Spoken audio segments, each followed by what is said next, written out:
On est parti pour faire une tier list des pires et des meilleures idées de start-up. Des pires.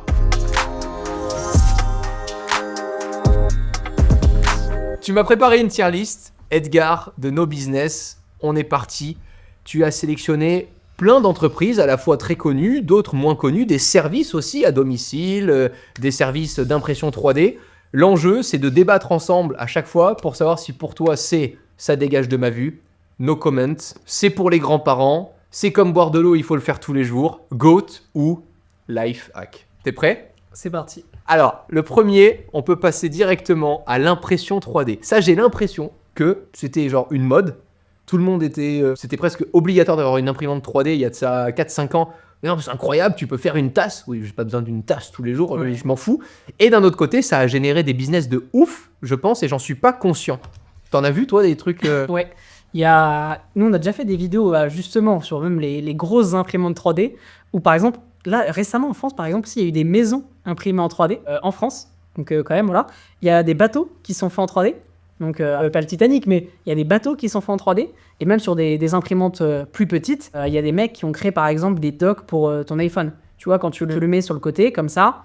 Attends, j'essaie quand tu mets ton téléphone comme ça sur le côté et qui recharge, et ben ça va mettre la petite horloge, le petit truc sympa. Il y a des mecs qui ont repris un vieux, un vieux dock Mac, ou je sais plus, Apple, un vieux dock Mac. J'allais t'en parler sur le Mac Studio. Voilà, exactement. Et donc, en fait, ils ont créé ça en imprimante 3D. Et en fait, ça a tellement buzzé. Après, ils ont dû contacter une usine qui faisait de l'impression 3D. Ils ont fait des centaines de milliers d'euros. Et grâce à l'impression 3D, parce que tu n'as plus besoin d'avoir, je sais pas, une usine, négocier et tout, tu peux prototyper le truc toi-même, commencer. Et en fait, après, au fur et à mesure de la demande, tu augmentes ton process de fabrication, quoi. Donc ça avait bien fonctionné.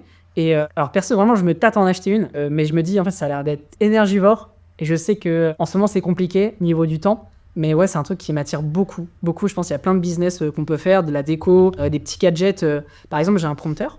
Ouais. Et tu peux pas mettre ton téléphone facilement à la verticale. Non. J'ai cherché sur Etsy. Et il y a un mec imprimé qui a créé le petit support pour le prompteur Elgato pour pouvoir mettre ton téléphone comme ça. Donc j'ai payé, je sais plus, 40 balles. Alors que je sais pas, en coup de plastique, ça lui a coûté peut-être 2 balles. Mais voilà, le mec, il a fait son petit modèle 3D et après, il le revend. Il a fait, je sais plus, plusieurs dizaines de ventes. Et après, voilà, tu peux créer beaucoup de choses. Il y en a plein là qui nous le disent justement dans les commentaires. C'est Ajax qui avait donné l'idée justement des imprimantes 3D à un abonné. Et au lieu de maintenant de passer 3 semaines à faire des trucs, il le fait en 5 minutes avec 3 prompts. T'as une autre personne qui Oui, disait avec les que... prompts, on peut faire aussi. ouais. C'est avec la 3D, tu peux faire des trucs de ouf. Donc toi, tu le mets où ? En fait, je pense qu'il faut quand même les compétences. Quoi qu'avec l'IA aujourd'hui, je pense que tu peux aller plus vite. Il faut trouver le concept en fait. Parce qu'il y a plein de gens qui font sur les marchés de Noël. Parfois, là, j'étais en Pologne, je voyais ça. Et là, un marché de Noël, ils faisaient des petites figurines, tu sais, des petits qui bougeaient, articulaient et tout. Donc tu peux lancer plein de business avec ça. Je sais pas. J'hésite. Je pense ça se boit comme de l'eau, quoi. C'est sympa. Ok. Il faut du temps. Et après, surtout, si tu veux scale, il va te falloir une ferme à imprimante quand même. Donc on se le met en It's like drinking Ouais, water. je pense. Ensuite, on a l'agence marketing. Alors ça, c'est un grand mot qui veut dire plein de choses différentes parce que tu as des agences marketing qui sont juste monstrueuses, des mastodontes, des multinationales. Genre Avas. Voilà, par exemple. En influence, il y en a plein aussi. Et en même temps, t'as tous les solopreneurs qui se disent entrepreneurs sur LinkedIn et qui te vendent une agence marketing de Ils sont fous seuls. furieux. Ils Ils sont sont tout seuls. Voilà, ils font 2 mails dans la journée et c'est très bien.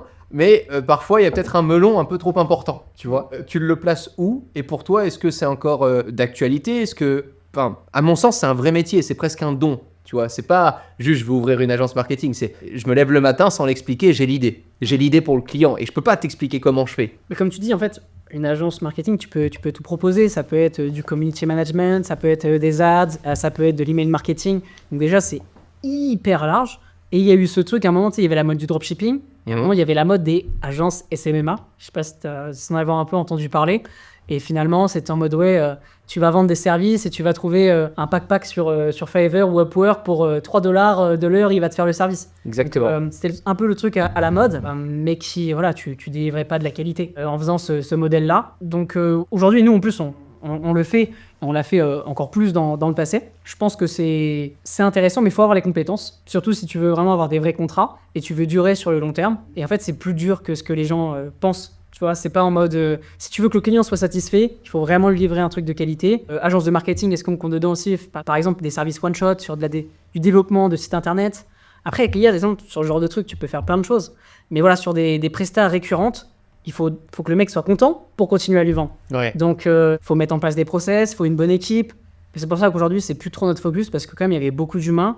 Et donc voilà, tu as le client qui peut parfois être compliqué. Tu as besoin de lui, par exemple, imaginons, tu vas lui faire des scripts de vidéo, on l'a fait. Et le client, il modifie le script et il va répéter 3 fois le même mot dans la même phrase. Donc, ça casse le rythme de la vidéo, donc tu peux rien y faire. Tu peux pas forcément retourner la vidéo. Tu vas avoir peut-être ton rédacteur qui... voilà, on est des humains, donc on fluctue. Donc finalement, c'est beaucoup plus compliqué que ce que les gens ont vendu. Donc moi, je mettrais en mode le truc des grands-parents. Je pense que voilà, ça peut être... Ouais, je l'aurais mis aussi là-dessus, moi. Ok, parce que je pense que beaucoup peuvent se voir ça un peu comme une vocation. En fait, je pense que si ça se fait naturellement, si j'en sais rien, à la sortie de tes études, t'as un pote qui monte sa boîte, toi t'as envie de l'aider dans la communication, tu lances ta boîte, tu es dans la communication, tu vois que ça se fait, mais c'est pas forcé. Je pense que c'est trop cool et il faut y aller. Je pense aussi que le meilleur conseil à donner, c'est pas mal de démarrer dans des très grosses et très belles agences, parce que tu apprends énormément, faut de l'XP. Faut arrêter ce truc de non, je veux tout faire tout seul, je démarre de zéro. Ok, mais tu vas juste perdre un temps fou. Et en général, le premier conseil des gens qui ont très bien réussi quand tu entends les Américains parler, c'est d'abord, va te faire tes armes. Va voir comment se passe le business dans une vraie entreprise, comprends les difficultés et après tu monteras la tienne. Et ça sera un peu plus facile et ça sera un shortcut. Ouais, je suis d'accord. Et après, très bien niché aussi. Parce que si c'est pour dire je suis une agence 360, on a tellement... ça fait longtemps que j'ai fait Ouais, ça, il y en a trop. Faut être niché en mode nous on fait que des ads pour infopreneurs, on fait que des ads pour e-commerçants. Il faut quand même aujourd'hui se positionner parce que sinon il y a trop d'agences quoi. Là, c'est un produit que je connais pas. Le prochain, ça s'appelle Analog. Tu peux m'expliquer ce que c'est? Ouais, c'est un projet sur lequel je suis tombé il y a quelques mois, il me semble. C'est en fait c'est un peu à la mode, tu vois, le retour des vinyles. Des Game & Watch, c'était avant la Game Boy, t'avais qu'un jeu sur la petite console, c'était très vintage, donc ça revient. Et cette nostalgie, pareil, les vieilles consoles, les DS, les PSP de l'époque, et c'est des gars, ils se sont dit bon, on a envie de recréer une console qui soit un objet tu vois, de qualité. Okay. Donc en fait, ça reprend la Game Boy, donc tu peux mettre tes jeux de Game Boy. D'accord. Tu peux mettre, pareil, Game Boy Advance, tu peux remettre ces vieux jeux-là. J'imagine, alors ça je sais plus, mais j'imagine que tu dois avoir l'équivalent de la R4, tu vois, sur la DS en plus pour pas t'embêter. Et finalement, tu peux rejouer à tes jeux de l'époque avec un super écran, avec tu vois, des touches qui fonctionnent super bien. Et finalement, tu peux rejouer à tes jeux de l'époque. Et voilà, il n'y avait plus de Game Boy, ils en vendaient plus des Game Boy neuves, donc il n'y avait que le marché de l'occasion. Et finalement, ils se sont dit, bah ouais, on peut se replacer sur ce marché-là. Donc ça marche. Ouais, ça a l'air de marcher. Ça a l'air de marcher, j'ai pas les chiffres en tête, mais le produit est beau, ils ont fait une com assez sympa. Donc voilà, je trouve ça intéressant de voir qu'on peut se positionner là-dessus. Et essayer de remettre au goût du jour des objets qu'on... C'est une bonne idée. Moi, j'aime bien les projets en rapport avec la nostalgie. L'humain est nostalgique. C'était toujours mieux avant. Ça te fait toujours penser à des choses que tu avais vécues, des odeurs, des endroits. Voilà, et je trouve ça très cool. Je pense que ça marche bien. C'est un peu comme les business. Je sais pas si on en parlera ou pas, mais là, je suis en train de regarder. Il y a des business qui font des pulls avec la tête de ton chien ou ton animal brodé, plus les petites pattes sur et c'est vraiment bien foutu, c'est joli, c'est assez épais et tout. Et je trouve que ça joue encore une fois dans l'émotion. Il y avait aussi un autre business que j'ai découvert récemment. J'adore les animaux et j'ai un gros toutou en berger allemand, donc je vais souvent dans les dog cafés, des trucs et tout. Oui. Et petite réunion. De la patte de ton chien? Non. Mais l'idée que je te donnais, elle n'est pas loin. Et la dernière fois, dans un dog café, il y avait une personne qui faisait des bagues et tu pouvais mouler la truffe de ton chien sur la bague. C'est une super idée. Et c'est unique au monde parce que la truffe, c'est comme nous les doigts, tu vois, les empreintes digitales. Et c'était vraiment joli, mais c'était vendu une fortune. Genre, je voyais la bague à 300, 400 euros, je suis en mode... Là, ça part en vidéo sur nos business. Je pense. La vidéo de la bague, là, tu devrais... on va en faire ah ouais, franchement, c'est incroyable. Et ça me faisait penser à ces business-là qui touchent un peu l'émotion, tu vois. Donc, tu le mettrais où, Analog? Analog, je mettrais peut-être, je pense, grands-parents. Ok, c'est là, ça a été là, mais peut-être que ça sera pas là encore 10 ans, quoi. Alors, en fait, tu vas avoir du mal à revendre d'autres consoles. Parce qu'il y aura pas forcément... Après, ça veut dire que... Ah oui, ça, j'y pense, mais tu peux recréer des jeux, au fait, pour ces consoles-là aussi. C'est comme il y a des mecs qui s'amusent à créer des jeux pour des consoles, tu vois, la Super NES, quoi. Ils refont des jeux comme ça. Et donc, t'as une cartouche et ils recodent les jeux. Donc après, peut-être qu'il va y avoir un truc, mais je pense que quand même, ça reste assez niche. Ok. Et est-ce que, tu vois, la génération actuelle qui sont jeunes, peut-être qu'on ressortira des sortes de DS à moitié ou, tu vois, des consoles comme ça. Mais ouais, je pense que t'es bridé, quoi. Mais je sais pas si les gens qui nous écoutent sont assez branchés nostalgie, vinyle, anciens produits tech et tout. Il y avait justement, c'était Palmer Luckey qui avait aussi lancé un site internet avec des consoles de jeux rétro, Ouais. vraiment en mode luxe, quoi. Incroyable. Ouais. Je sais que mon frère, ce serait un client, par exemple, je pense, de ce type de produit, tu vois. Je connais quelques personnes que ça pourrait intéresser. Après, c'est quand même 200 et quelques euros, je crois. Donc, ouais, c'est un certain tarif quand même. Biril. Alors moi, Je ne vois plus que ça là en ce moment. Ils sont tous. Je n'ai pas encore de compte Biril. ok. Parce que je pense comme un vieux boomer, je le dis comme ça j'aurai les commentaires, je ne l'ai pas encore dit dans ce live. Le seul enjeu de ce live, c'est d'être moins con que la veille. Nous y compris. Donc on réagit au chat, on découvre des choses. Je veux juste être moins con que la veille, ressortir de ce live avec plein d'autres questions et m'enrichir intellectuellement pour découvrir plein de choses. Biril, j'ai l'impression, et je dois être un vieux boomer, que alors, je vais être aux toilettes et ils vont me dire « Ah, il faut prendre la photo maintenant ». Et voilà. Mais moi qui suis vraiment dans le control freak, à vouloir à chaque fois voir quelle photo je partage, Ok. j'ai pas envie qu'on sache où est-ce que je suis et tout ça en Ouais, direct, t'as c'est cette pas du tout sécurité. pour moi, quoi. Ouais, j'aime pas ça. Ouais. C'est vrai que tu as cette question de sécurité. Si tu es dans un moment. Après, tu n'es pas obligé de le faire directement sur Biril. Tu peux attendre. Mais en fait, quand tu le fais sur le moment, tu as le droit à une photo bonus qui te fait plaisir, tu vois. Mais tu sais qu'il y a des influx qui. Elles attendent sur un spot, genre avec des flashs, tout ça. Et elles attendent, bah, limite 2 heures pour avoir la j'ai envie de notif mourir. et faire le truc en mode clean Oh girl. non, sérieux. Ouais, ça, c'est marrant. Ah putain. Après, il y a des moments légendaires. Là, quand j'étais en Pologne il y a pas longtemps, on monte avec ma copine, tu vois, une montagne. Et en fait, en haut, elle a son Biril. Et je vois un mec et je fais Excuse me, picture of us. Et je lui file le truc. Il sait pas que c'est l'appli Biril. Et tu vois, c'est un daron 60 ans. Et là, il prend la photo et il me refile le téléphone. Donc, j'ai la photo de nous, mais j'ai le Biril, j'ai sa tête en mode comme ça, tu sais, qui essaye de prendre la photo. drôle. C'est hilarant. Ça, c'est des très bons souvenirs. Et comment ça devient viral quand t'es sur l'application? Je l'ai jamais utilisé. Ouais. Ça marche comment? Alors, moi, je n'ai pas Biril. Ok. C'est ma copine Ok, qui a Biril. ok. Mais c'est vrai que, comme toi, alors moi, j'ai aucune notification sur mon téléphone. Pareil. Donc en fait, de base, je vais jamais pouvoir être dans les temps. Et j'ai pas trop le temps, même tu vois, je regarde pas trop les stories de mes potes. J'ai le compte No Business où là, je consomme, mais à titre perso, je consomme pas trop. En dehors de ma veille, en fait. Pareil. J'ai pas trop le Je temps. comprends. Et en fait, vu que t'es dedans, tu vois, tous les jours, j'ai la flemme de me remettre dessus en perso pour voir le truc. Donc On met ça encore en no comments? ouais, parce que déjà, on n'est pas trop utilisateur, quoi. Après, Ouais. ils ont revendu à Vodou. D'accord. Vodou, tu sais, Ouais. les éditeurs de jeux avec max de pubs, de monétisation, de jeux pas ouf. Mais ouais, ils ont revendu 500 millions, je crois, ou peut-être un demi-milliard, un truc comme ça, Biril. Incroyable. Et le mec est jeune, les fondateurs sont hyper jeunes. Et là, ouais, ça kiffe. Ils font de la création de contenu en mode maintenant qu'on a vendu Biril, c'est la belle vie. Donc, non, ils ont quand même créé quelque chose d'hyper viral. Et c'est utilisé partout sur la Terre. En Amérique latine, tu vois, les grand-mères, elles utilisent pour montrer à leurs petits-enfants qu'est-ce qu'elles font. Donc, non, c'est quand même sympa ce qu'ils ont créé. Ah oui, tu peux envoyer une photo par SMS, les gens le savent ou pas? Qu'il y a iMessage et WhatsApp. Ouais, mais là, t'as ce truc d'instantané et ta grand-mère, elle aurait peut-être pas pensé prendre une photo de son truc. Ah oui, je comprends. Le fait d'avoir un rappel pour prendre une photo. Voilà. Ok. Et c'est des photos aussi. Tu vois, si tu envoies une photo à ta grand-mère, c'est toi en mode tu souris, c'est pas une photo faite à l'arrache où un moment de vie. Donc là, il y a des trucs intéressants. Même si je suis pas trop utilisateur, je comprends le délire. On fait un grand écart avec Blueprint. Wow. Brian Johnson. Ouais. Alors, est-ce que toi, tu t'intéresses un peu à tout ça? J'ai regardé tout le documentaire. Ok. J'ai fait une vidéo sur Brian Johnson. Je regarde de temps en temps combien de temps j'ai dormi et je me prends les petits shots de gingembre parfois le matin, mais ça s'arrête là, quoi. Tu vois, je peux Ok. pas te dire que.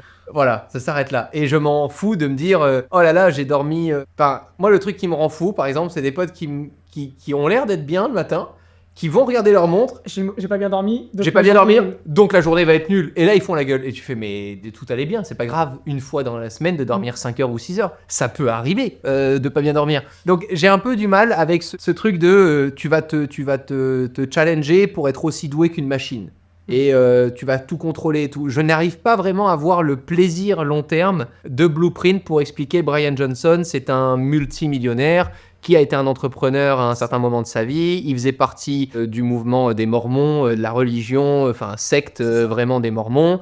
Il était pas bien dans sa peau, il était même plutôt obèse à un moment donné, il l'a très mal vécu, grosse dépression. Et là, du jour au lendemain, il décide, quand il a revendu sa boîte et qu'il fait un bel exit, de se dire « Ok, j'investis tout dans ma santé » et il dépense en moyenne 2 millions et demi de dollars par an. Et il a vraiment un cabinet chirurgical médical chez lui. Enfin, c'est fou furieux, quoi. Il met des médecins chaque semaine, il fait des prises de sang, il prend 100 GU par jour de compléments alimentaires. Alors, je crois au business parce que je pense que s'il y a bien un truc que les milliardaires sur cette planète ne peuvent pas acheter, c'est du temps. Donc, je pense que s'il y a bien un business demain qui peut exploser, c'est si tu permets à des milliardaires d'acheter du temps. Et on le voit déjà avec, par exemple, toutes les entreprises autour de la santé. Je pense même à Mozambique, je crois que ça se prononce comme ça, tu sais, qui est utilisé maintenant même à outrance pour faire maigrir les personnes. Enfin, il y a tellement de choses que je vois aux US. L'Ozempic, c'est ça ? Ouais, c'est ça, Lausanne. Donc, je crois énormément au business de la santé. Ce qui m'ennuie, c'est quand ça devient juste au profit d'un compte Instagram, tu vois, cool. Voilà, ça m'emmerde vraiment. Je pense qu'il faut que ça reste dans le domaine de la santé. Il y a beaucoup de gens qui l'ont utilisé juste pour être plus beau, pour être plus maigre, pour, tu vois ce que je veux dire ?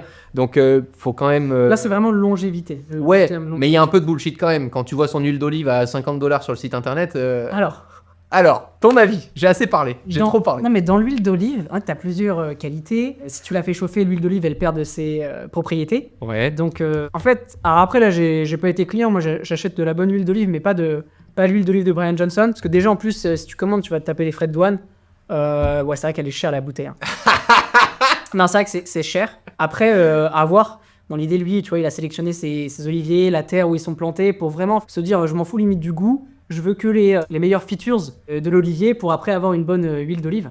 47 € pour ceux qui nous écoutent en podcast. C'est vrai qu'une bonne huile d'olive, tu vas avoir une bouteille à une extrêmement correcte. Très bien, c'est 30 € en général. Ouais, c'est ça. Donc tu vois, là, 50 €, c'est vrai qu'il y a un gap avec déjà les super bien. Donc voilà. Après, je pense, ouais, comme tu disais, les milliardaires, ils veulent du temps. Et je pense, justement, si l'IA continue d'avancer, les gens, ils vont avoir une perte de sens. Et donc, tu es en mode, maintenant, j'ai du temps et je me rends compte que ma santé, c'est important. Donc, je pense que voilà, ceux qui ont les moyens, ils vont s'y intéresser de plus en plus. Et je sais pas si tu as vu, mais c'est ce mois-ci ou le mois dernier, il a ouvert un accompagnement. C'est 2 millions par an pour 5 personnes. Et en fait, tu vis comme Brian Johnson. Il te met l'équipe, il te donne tous les protocoles, tu as tout, et tu vis comme lui. Alors c'est peut-être, j'exagère, c'est peut-être pas 2 millions, mais si c'est 1 million, je crois, par personne. Je savais pas. Et il y a le forfait un peu en dessous, c'est 100 000 peut-être par an. Et après, là, l'objectif, c'est après d'avoir un truc peut-être à 1 000 € par mois, qui est beaucoup plus accessible, et tu as accès à tout, en fait. Mais il y a 5, il dit qu'il y a 5 slots. Après, il fait peut-être le marketing en mode, il reste que 5 places, etc. Mais ouais, il essaye de mettre à disposition vraiment ses process. Et moi, j'ai des luminettes, pour ceux qui ont la ref. C'est des petites lunettes de luminothérapie pour le matin pour bien régler son rythme circadien. J'ai les lunettes de Dave Asprey le soir, sur les lunettes 100% rouges pour bloquer 100% des lumières bleues. Pour comme ça, en fait, parce que la lumière bleue, ça fait que ton rythme circadien est décalé, ton cerveau il croit qu'il fait jour, donc tu commences pas à arrêter de sécréter l'hormone du stress. J'ai ça. Après, tu as plein de compléments alimentaires où c'est prouvé que c'est bon pour commencer à bien s'endormir. Moi, je crois que je dépense 300 € en complément par mois. Donc, alors, je prends pas du blueprint, mais ouais, j'investis et tout dans ma santé depuis, ça fait 1 an et demi à peu près. Incroyable. Et alors, ok, t'investis, tu crois en tous ces bienfaits cumulés et il suffit pas d'y croire, c'est prouvé scientifiquement, donc je suis pas du tout en train de dénigrer des preuves scientifiques, juste je me pose la question de est-ce que c'est compatible et est-ce que ça fonctionne même dans une vie normale, parce que tu as une vie normale où tu prends le métro, tu peux sentir la pollution dans l'air, c'est ça. Est-ce que tu manges McDo une fois dans le mois pour te faire kiffer, non, mais il faut pas être extrême, tu vois. Oui, mais du coup, est-ce que ça vaut le coup? Est-ce que ça vaut le coup de mettre 300 € par mois si à côté de ça tu continues de vivre normalement? Tu vois, c'est ça que je me pose comme question. Tu vois, Brian Johnson, il était parti en Inde, il fait un podcast et là il fait je me sens pas bien, c'est trop pollué, il se barre du podcast. Et c'est vrai que moi, exemple, je suis asthmatique, je me dis si je pars en Inde, ça se trouve, je vais crever, tu vois, tellement c'est pollué. Donc après, je comprends un peu là-dessus, mais c'est vrai que quand tu casses ta routine qui est trop bien, exemple, moi je mange en général bien, et c'est vrai que dès que je vais un peu je vais faire un écart, en plus je suis pas bien après. J'ai un mal tellement ouais, mon corps rejette après. Mais j'essaie quand même de me faire plaisir. Tu vois, même si on en parlera après, j'ai la Oura Ring, ça permet de traquer ton sommeil. Il y a des fois, je vais me coucher plus tard, etc. Faut pas non plus se mettre mal. Mais tu vois, donc, quand tu fais pas mal de sport, il y a des compléments qui vont t'aider à récupérer au niveau de, de tes articulations, de tes ligaments. Donc ça va être des trucs qui vont quand même t'aider. Okay. Je pense qu'il y a des trucs, il y a des choses naturellement que tu vas pas avoir dans ta bouffe. Ah oui, c'est sûr. Surtout dans la bouffe d'aujourd'hui. C'est pour ça que tu as des compléments quand même plus ou moins importants, tout ce qui est oméga 3. Ça, c'est un classique par exemple. Donc moi je mettrais quand même en mode ça se boit comme de l'eau. Ok. Je pense vraiment que c'est porteur. On le voit de toute façon. Je sais pas si tu as vu en France, il y a de plus en plus de mecs qui se lancent à faire leur Brian Johnson. Et je pense que ça va être de plus en plus porteur. Enfin, moi, je continue d'y croire parce que de toute façon, à un moment donné, il faut aussi faire quelque chose pour que les gens continuent de prendre soin d'eux, leur expliquer. Il y a de plus en plus de pédagogie aussi autour. Donc, je pense que c'est un business qui continuera de grossir. Et encore plus quand tu vois les investissements qui sont faits en tech. sur la santé. Hein, il n'y avait pas de doute en fait. Quand tu vois que la tech investit autant en santé, c'est... Et je sais pas si t'as vu, je sais pas si vous avez vu dans le chat aussi, il y a un gars qui a adopté un chien qui avait une tumeur. Il a, après, ça lui a coûté quand même des milliers de dollars et c'est pas accessible à tout le monde. Hein. Et ça rallonge, mais pas beaucoup. C'est ça. Il a séquencé l'ADN du chien pour après créer un vaccin grâce à l'IA pour sauver le chien. Et en fait, avec l'IA, tu te dis, mais potentiellement plus tard, chaque vaccin où tu auras des compléments exprès pour toi. Tu vois, moi, j'avais fait une prise de sang assez complète pour me dire, tiens, je suis dans le taux là-dessus, tac, tac, tac. Et en fait, ça pourra être factuel. En mode, tu fais une prise de sang et là, on te donne un cachet qui règle tous tes problèmes parce que tu vois, il est optimisé pour toi. Et voilà, le gars avec son chien, il a montré, quand tu fais un vaccin vraiment spécifique pour la personne, bah, tu vas combler exactement précisément quoi. Parce que souvent, tu peux pas te permettre de créer un vaccin que pour une personne, ça coûterait trop cher. Ouais. Donc souvent, on crée un truc générique qui va fonctionner pour le plus de personnes. Mais si on peut vraiment créer un truc personnalisé, ça revient un peu au truc des algorithmes. Où je disais, en fait, c'est vrai que si avec les IA, on peut créer un contenu qui est parfait pour toi, bah, tu vas consommer ce contenu-là parce qu'il va être optimisé à 100% pour toi. Donc là, c'est pour la santé, voilà, on va créer des compléments qui vont être parfaits pour toi. Et Brian Johnson, c'est bien, il ouvre la porte, je trouve, pour qu'on s'intéresse à ça. Et tu vois, exemple, il a fait, c'est une caisse, je sais plus comment ça s'appelle, mais où tu mets un masque et ça vide tout l'oxygène et t'es infusé en oxygène. Et c'est le truc, il a dit que ça a le plus augmenté sa santé. Mais ça vaut trop cher encore. Mais il a dit ça, c'est le hack, ça a augmenté toutes ces features de son corps, c'est le truc à faire. Donc tu vois, il découvre des trucs comme ça et je pense que c'est bien pour avancer. Je te propose qu'on enchaîne avec le kombucha. Ouais. Ça clôturera l'épisode 1. Ensuite, on ira vers les anecdotes. C'était long là. Et je suis sûr que tu reviendras pour un épisode 2 parce que je vois déjà là, on est presque 300 en live, tout cumulé sur les réseaux. Donc je vois vraiment que ça intéresse aussi, je pense, tous les gens qui nous écoutent d'avoir ce mix entre tech, business, start-up, idées et en même temps débat, parce qu'on s'entend bien. Kombucha. Ciao kombucha ou kombucha? Kombucha et ciao kombucha, on va en parler. Non mais c'était... En vrai, moi j'aime bien. Ouais, moi aussi j'ai goûté, c'est bon. C'est bon pour la fleur. Je vais aller plus loin, enfin le ciao kombucha, c'est pas j'aime bien, c'est j'adore. C'est-à-dire que je suis un client régulier. Voilà, Ok. je peux le dire, je dois en acheter 1 ou 2 par semaine. J'étais là par jour, j'étais là, Non. il carbure le gars. Non, mais 1 ou 2 par semaine, j'aime vraiment bien. Surtout celui au kiwi, je crois. Il y en a un Ok. kiwi, il est incroyable. Donc voilà. Mais à côté de ça, j'ai aussi parfois les grandes bouteilles juste de kombucha plus classiques et tout. J'y connais pas grand-chose, mais juste j'aime bien et ça me permet d'avoir une boisson où je me dis, bah je bois pas du coca et en même temps je bois pas de l'eau et c'est une boisson un peu plaisir, tu vois. Alors attention, parce que ma meuf est diététicienne. Ok. Donc, elle a analysé un peu le truc. Ok, Il me semble, exemple, dedans, il y a un peu d'aspartame. ok. Donc, c'est pas non plus la boisson parfaite. Après, ce qui est bien, Tu bois pas du thé froid, quoi. Voilà. Juste du thé froid. Voilà. Ok. quand même, il y a un peu d'aspartame. Après, voilà, c'est prouvé que tu peux quand même en consommer un peu. Faut mieux limiter ça quand même que du sucre. Après, voilà, chacun a son avis. Il y a plein de gens, on va pas débattre là-dessus. Mais ouais, c'est intéressant. C'est la mode, tu vois, les boissons un peu exotiques. Il y a eu le matcha qui a carrément fonctionné. Là, j'ai un pote qui va lancer une marque de UB. Donc, tu connais le UB? Non. C'est une sorte de sweet potato, une patate douce en fait, violette. Et en Asie, ça existe depuis super longtemps. Et là-bas, j'en avais bu là-bas, j'en avais mangé. Et au début, ils disent sweet potato parce que en Europe, tu connais pas le UB. Mais en fait, c'est une boisson. Voilà, après, je pense que tu peux le brander en mode c'est bon pour la santé, comme n'importe quel jus de fruits ou de légumes. Et ouais, je pense que ça, exemple, c'est les boissons comme ça, les gens sont curieux, quoi. Et on l'a vu, c'est comme le bissap. Tu vois, j'étais en vacances au Sénégal, là-bas, il y a le bissap. Il y a plusieurs mecs qui sont lancés sur le marché francophone pour apporter le bissap. Donc ouais, il y a un truc qui est intéressant sur les boissons un peu exotiques. En plus, Squeezie, il a lancé ça. C'était intéressant pour avoir les gens qui rachètent. Après, faut pas que ça dépende que de... Là, il y a Big Flo et Oli aussi. Qui ont Ouais, cette boisson.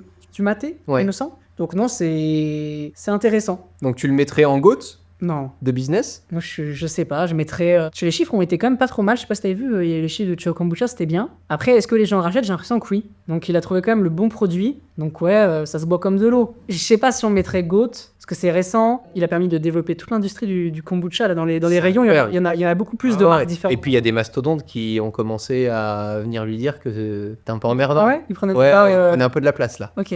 Ouais. Donc non, c'est chouette, bravo. Moi je trouve ça ouf. C'est un gros produit qu'il a lancé, il y a eu une bonne com autour et tout. Je me souviens, moi je voulais tester au début, tu vois, je sais qu'il y avait kombucha Chao Map, un truc comme ça, pour que tu puisses les choper, quoi. Donc il y avait vraiment la guerre, quoi. Le bissap exceptionnel, j'aime trop le marché de la boisson. Ouais, le bissap c'est bon. Alors là, je me souviens quand j'ai testé au Sénégal, ils mettent trop de sucre.